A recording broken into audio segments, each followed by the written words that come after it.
안녕하세요. 결혼 8개월 차 신혼부부입니다. 저는 34살, 남편은 37살이에요. 결혼이 많이 늦은 편입니다. 결혼하기 전 연애를 5년이라는 긴 시간 동안 했어요. 결혼 이야기는 이미 연애 시작하고 나서 얼마 되지 않아서부터 서로 오가기 시작했어요. 남편이 대학 졸업 후 바로 중견기업에 취직할 수 있었어서 기반이 많이 다져진 상태였고, 저도 남편이 다니는 회사만큼은 아니지만 같은 업계에서는 알아준다면 알아주는 회사에 다니면서 연차수도 오래돼서 벌이가 나쁘지 않은 편이었거든요. 이미 결혼이 준비된 두 남녀가 끝끝내 5년이라는 긴 시간을 보내고 결혼식을 올리게 된 이유는 바로 아주버님 때문입니다. 남편이 둘째로 위로 형이 한 명 있거든요. 올해로 41살인데 아직도 결혼을 못했습니다. 남편에 비해서 스펙이 딸린다거나 하는 건 아니에요. 머리도 비상하다고 들었고 어디 유명한 IT 쪽 회사에서 나름 인지도가 있는 연구원이라고 들었습니다. 그런데 조금 자기만의 세상에 갇혀 사는 듯한 느낌을 지울 수는 없었습니다. 아마도 그래서 홍기를 놓치고도 아직도 변변찮은 여자 한 명 없이 계속 독수공방하고 있는지도 모르겠네요. 처음엔 아주버님이 결혼을 반대한 건 아니었어요. 당시 시할머님이 장남을 두고 둘째가 먼저 결혼을 하는 게 말이나 되냐면서 아주버님 결혼할 때까진 안 된다는 주장을 굽히지 않으시는 바람에 올해는 할 수 있겠지 하면서 연애만 하면서 하루하루 보낸 게 어느덧 5년이라는 세월이 훌쩍 지나가 버렸더라고요. 시할머님이 아직도 살아계셨다면 아마 결혼은 상상도 못했을 거예요. 그렇다고 제가 고인이 되신 시할머님의 뜻을 무시하거나 하는 건 아닙니다.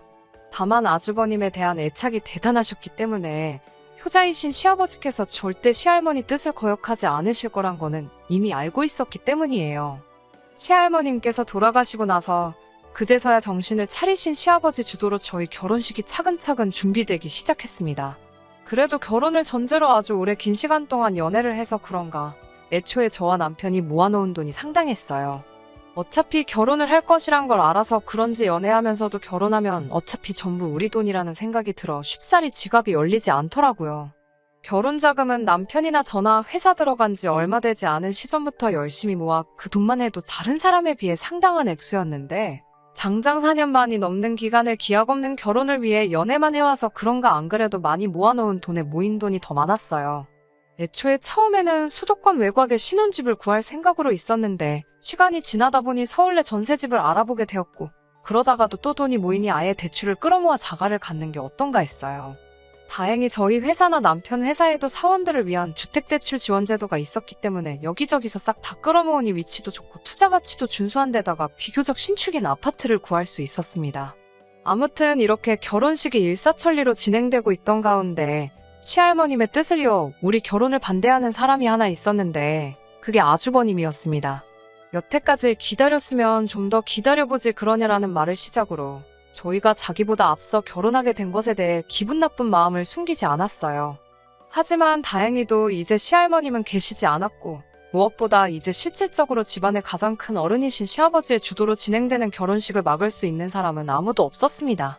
시어머니가 아주버님 눈치를 조금 보면서 저희한테 아주버님 편을 들며 여태 기다린 김에 조금 더 기다려보지 않겠냐 제안을 했지만 당연히 받아들여지지 않았습니다. 시아버지는 남편 9수 전에 장가를 보내는 게 좋다고 생각하셨고 저도 더 늦췄다간 노산이라 이세 계획에 큰 차질이 생길 것 같아 양보할 수 없기도 했으니까요. 그 뒤로부터 아주버님은 틈만 나면 결혼 준비하러 다니는 저희를 쫓아다니며 해방을 놓기 시작했어요. 결혼식장 예약할 때도 아무래도 여러 사람이 오는 자리다 보니 음식 취향들을 몰라 뷔페로 진행을 하려고 했는데 아주버님이 무조건 스테이크로 해야 한다고 하더라고요.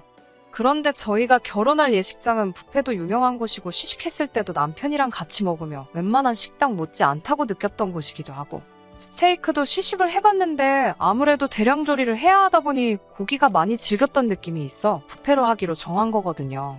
그런데 제가 볼 때는 그냥 반대를 위한 반대를 위해 아주버님이 심술 부리는 걸로밖에 안 보였습니다.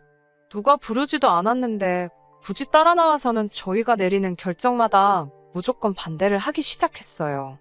예를 들면 뷔페와 스테이크가 하나고 또 하나는 저희가 신혼집에 쓸 가전제품을 보러 가면 엘사 걸 보고 있으면 S사 것이 좋다고 하고 S사 것을 보고 있으면 L사 게 좋다고 하고 뭐 이런 식이었습니다. IT 전문가가 하는 말을 들으라는데 가전제품하고 아주버님이 하는 일하고 아무 연관이 없는데도 말이에요. 웨딩드레스 입는 날에도 따라와서는 신랑도 아닌 사람이 디자인이 어떻네 저떻네, 옷이 어울리네 안 어울리네 헛소리를 하고 있어서 그때는 솔직하게 남편한테 아주버님은 대체 언제까지 눈치 없이 저렇게 따라다니시는 거냐고 눈치를 줘서 남편이 아주버님이 더 이상 쫓아다니지 못하도록 조치를 해줬습니다. 그제서야 편하게 결혼식 준비를 할 수 있었어요. 결혼식을 몇 주 앞두고 있는 상황에 아주버님이 저희를 불러서 한다는 말이 결혼식 날 축가를 자기가 불러도 되느냐고 물어보더라고요. 축가는 제가 다니는 교회 찬양팀에서 해주기로 했는데 막무가내로 자기가 하겠다고 우기길래 어디 한번 드러나 보자고 노래 한번 불러주시겠냐고 물어봤어요. 정말 노래라도 잘하시는 편이었다면 대신 시키겠는데 본인을 너무 과대평가하고 있더라고요. 그래서 이미 미리 약속을 한 사람이 있어서 안 되겠다고 죄송하다고 하니 그럴 거면 노래는 왜 불러보라고 한 거냐며 화를 내시더니 자기가 저희 결혼식 날 축가를 불러야만 그나마 그 중에 하객으로 온 여자들에게 자기 매력을 보여줄 수 있는 거 아니겠냐고 말도 안 되는 소리를 하시더라고요. 제 결혼식 날 자기가 결혼할 사람을 찾으려고 하는 건데 내 혼삿길마저 막을 생각이냐며 입에 거품을 물고 꼭 자기가 하겠다고 생떼를 쓰더라고요. 그 노래에 과연 누가 아주버님한테 관심을 가질지도 미지수였지만 제 한 번뿐인 결혼식 축가를 아주버님이 부르게 냅둔다는 것만큼은 용납할 수 없었습니다. 갖은 방법을 써서 아주버님 설득시키고 결국 어찌어찌 잘 넘어갔지만 정말 결혼식 준비하는 내내 아주버님 때문에 아주 짜증이 나고 스트레스 받는 일이 한두 번이 아니었어요. 제 친구들 부케 받는데 거기까지 따라 나와서 지가 부케를 받으려고 하는 통에 난리도 아니었습니다. 부케를 받은 아직 결혼 안 한 제 회사 동료한테 가서는 자기는 어떠냐고 되지도 않는 매력 어필을 하고 있더라고요. 아무튼 어찌저찌 별탈 없이 결혼식을 넘겼어요. 아주버님이 조금 열받게 하는 부분은 있었지만 저한테 직접적으로 큰 피해 입힌 거 하나 없고 짜증이야 많이 부렸지만 실제로 아주버님 의견이 반영된 적은 한 번도 없이 다 저와 남편이 원하는 대로 진행할 수 있었으니까요. 그런데 신혼여행 끝나고 돌아와서 입주 청소가 끝나고 신혼집에 들어가고 얼마 지나지 않아 아주버님과 아주 한바탕 대소동이 생기게 되었습니다. 집들이 날 저희 집에 처음으로 시댁 식구들이 모이게 되었거든요. 아주버님은 저희 집을 이때 처음 와보는 거였어요. 그런데 아파트 시세를 검색해봤는지 집들이에 오자마자 저희 집 살 때 사용한 통장 내역을 꼭 봐야만 하겠다고 하더라고요. 말씀드렸다시피 저희가 아주버님 때문에 연애를 길게 하느라 정말 양가 지원 하나도 받지 않고 두 사람만의 힘으로 마련한 집이거든요. 회사에서 대출 지원도 해주고 저희가 개인적으로 받은 대출도 있었기 때문에 생각보다 조금 넉넉하게 자금을 만들 수 있어서 혼수까지 정말 양가 어른들의 도움 하나도 없이 마련했다고 설명해줬어요. 그런데 아주버님은 그걸 믿지 않더라고요. 장남인 자기가 결혼을 아직도 못했는데 어떻게 이런 집을 해줄 수가 있느냐고요. 혹시 자기가 지원받아야 할 돈까지 전부 받아서 집을 구한 거 아니냐는 식으로 의심하더라고요. 아주버님 본인도 시아버지가 자신을 탐탁치 않게 생각하는 걸 알고 있는 듯 했습니다. 우리 둘이 벌어서 모은 걸로 산 거라고 아무리 말을 해도 믿지를 않더라고요. 저희가 집 하는데 정말 아무런 도움 없이 한 거기 때문에 증명하는 거야 아무 문제도 아닌데 이런 걸 일일이 증명해 보이고 싶지도 않았습니다. 시어머니는 아주버님에게 쩔쩔매면서 저희가 하는 말이 진짜라고 너 결혼할 때 지원해줄 돈은 아직도 그대로 있고 전부 다 우리들 스스로 한 게 맞다고 했습니다.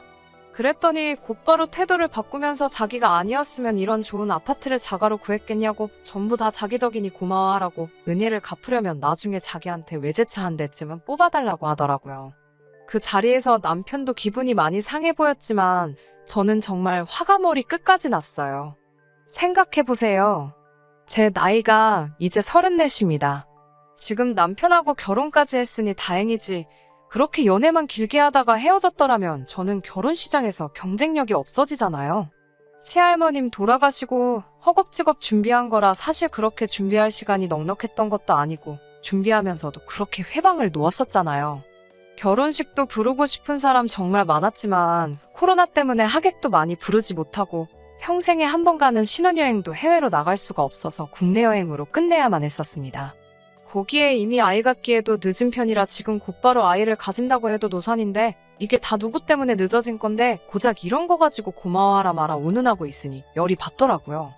이 집이 아니었어도 암만 그동안 둘이서 안 쓰고 모았다고 한들 5년 사이 오른 서울 아파트값 생각해보면 저희가 손해본 거나 마찬가지일 텐데 말이에요. 진짜 그 자리에서 뺨싸다귀를 한 대 올려붙이고 싶었는데 남편이 제가 열받은 거 눈치채고 말려줘서 겨우 참았습니다. 아무튼 방금 말씀드린 대로 저희가 늦게 결혼을 한 만큼 서로 마음이 급해 산부인과 가서 둘 다 검사받았고 하루빨리 날 잡으라는 이야기 듣자마자 엄청 열심히 노력했어요. 그리고 자연임신에 성공하게 되었습니다. 혹시나 하는 마음에 시술받으러 병원 예약한 걸 갈 필요가 없게 되었습니다. 양가에 임신했다는 소식을 알리니 아주 날아갈 듯이 기뻐하셨어요. 마치 친정부모님만큼 기뻐해주시는 시부모님 보니 저도 기분이 좋아져 있었습니다. 그날 저녁에 저는 침대에 기대서 책을 읽고 있고 남편은 씻으러 화장실에 가 있는데 남편 전화기로 전화가 한 통 걸려오더라고요. 아주버님이었습니다. 전화를 받으니 전화기 너머로 술 냄새가 느껴질 정도로 아주 혀가 꼬부라져 고주망태가 되어 있는 상태였어요. 그러더니 제가 누군지는 확인하지도 않고 아주 시작부터 욕짓거리로 전화를 시작하더라고요. 그러면서 하는 말이 아주 내가 잠자코 있으니까 만만하게 보는 거냐며 너무 경우가 없다고 새치기를 해도 정도껏 해야지 전부 나보다 먼저 할 셈이냐며 남편에게 입에 담기도 힘든 욕을 퍼붓더라고요. 제가 듣다 참을 수가 없어서 전화를 받아 대꾸했어요. 대체 우리한테 원하는 게 뭐냐고 지금 뭘 어떻게 해줘야지 그 입을 단 하루라도 담을 수 있냐고 성질을 내며 따졌죠. 방에서 큰 소리가 나니 심상치 않음을 느낀 남편이 씻다 말고 후다닥 뛰어나오고 제가 전화로 아주버님하고 서로 욕짓거리 하면서 싸우고 있는 걸 뜯어말리더라고요. 그리고는 전화를 뺏어받아서 너 지금 미친 거냐고 아주버님한테 너 거리면서 화를 내기 시작했습니다. 그래도 형이라고 제 앞에서일지라도 단 한 번도 형님 하면서 존댓말 한 번 낮춘 적 없는 남편이었는데 정말 의외였습니다.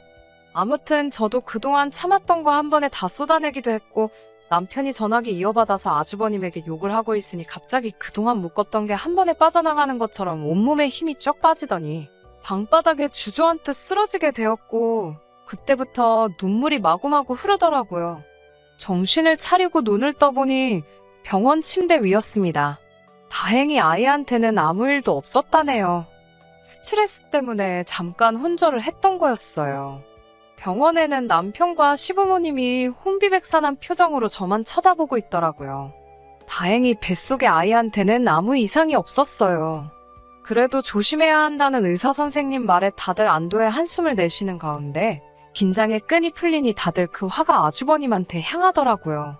남편이 그 자리에서 아주버님에게 전화해서 당장 와서 무릎 꿇고 사과를 하라고 언성을 높였습니다. 전화기 너머로 서로 언성이 커져 큰 소리가 오가니 아주버님이 무슨 말을 하는지 다 들렸는데 내가 왜 사과를 해야 되냐고 오히려 큰 소리를 뻥뻥 치고 있더라고요. 아주버님 말이라면 껌뻑 죽고 맨날 아주버님 마음 상할까 눈치만 보시던 시어머니께서 전화기를 뺏어들더니 아주버님을 향해 소리를 고래고래 지르시기 시작했습니다. 안 그래도 너네 할머니 때문에 순서 지킨다고 젊은 시절 다 보낸 애한테 미안하지도 않냐고.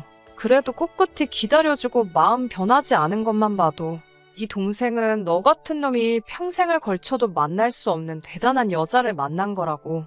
왜 결혼을 못하나 했더니 인간이 덜 돼서 못한 걸 자기가 몰라봤다며 결혼을 하던 말던 혼자서 알아서 살라고 앞으로 결혼이 되었든 자기들로부터 뭐 하나라도 받을 생각 하지 말고 한 달 시간을 줄 테니 집에서 나가 독립하라고 선언을 하시더라고요. 나이 40에 부모 집에서 얹혀 사는 놈이 잘도 장가를 가겠다고요. 기운이 없어서 침대에 누워 있었지만 그 장면을 보는데 배꼽이 빠질 정도로 우습더라고요. 맨날 집에서 자기가 왕인 것 마냥 소리 지르던 아주버님이 찍소리도 못하고 있으니 속이 너무 후련했고요. 지금도 아직 가장 조심해야 한다는 임신 초기입니다. 살짝 표가 나게 배가 부르기 시작했어요. 아이는 건강히 무럭무럭 자라고 있습니다. 아주버님은 결국 집에서 쫓겨나서 어디 월세방 구하셔서 혼자 지내고 있다고 들었어요. 쫓겨난 게 속 시원한 것보다 앞으로 한동안 얼굴 볼 일이 없어서 너무 좋습니다. 자기 때문에 희생한 세월이 얼마인데 축하는 못해줄 망정 경우를 따지는 게 너무 화가 나서 어떻게든 한 방 먹여주고 싶었는데 자기 스스로 제 무덤을 팔 거라고 누가 생각을 했겠어요? 아주버님이 정신을 차릴지는 나중 가서 알 문제고 저는 뱃속의 아이 건강을 위해서라도 행복하고 좋은 일들만 생각하며 지내볼 생각입니다. 좋은 소식 기다려주세요. 그러면 이제 사연 마치도록 할게요. 끝까지 들어주셔서 감사합니다. 오늘의 사연은 여기까지입니다. 구독과 좋아요, 알람 설정 부탁드리고 더 좋은 사연으로 다시 찾아뵙겠습니다. 감사합니다.